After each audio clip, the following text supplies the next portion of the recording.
from Screen Rant? Yeah, Screen Rant. Nice. I gotta say, your pitch videos are my favorite thing to watch in the world. And I know you're gonna do one on this movie. I know it. I'm expecting it. I know. I'm ready for it. Personally, you know, it's just they're just so funny. Anyway, sorry. To start off with, I'd like to talk about the end of the film, how you're, as well as the credit scene, how you're kind of brought in by Wong into like the world of the Avengers and the superheroes. You're putting me in a really tough place, man. Yeah. So does that mean, based on what we see, that we can expect to see you in Doctor Strange 2, perhaps? Man, you are good. You are good. Unfortunately for you, I am better. It was an extreme pleasure to be a part of the MCU, and if and when the call comes for me to return to the universe, I will be more than ready. Beyond that, I have no knowledge whatsoever of any of the future Marvel plans for this character or any other character. Very easy.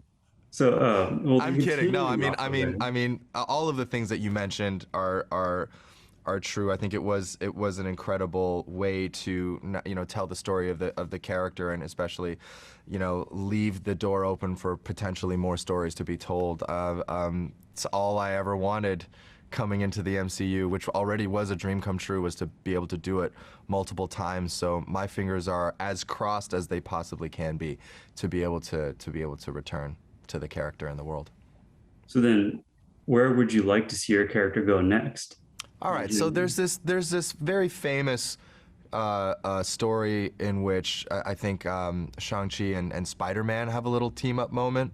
I don't know if you're familiar with this, but in the comics, it's Spider-Man needs a little bit of help with his martial arts. He needs to brush up a little bit, and Shang-Chi says, yeah, I'll help you. I'll develop a whole style based on your abilities, and they call it the Way of the Spider, and I'm probably a huge, I'm outing myself as a huge comic book nerd, but that's something that I really want to see, and I really hope that Kevin gets to see this interview so that he can maybe potentially put it in a future movie somewhere. But yeah, that's what I'm looking forward to.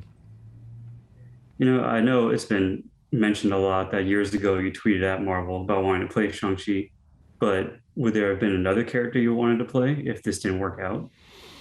God, this is a deep cut. When I was like 22 years old, I wrote this Bible for a Sunfire series.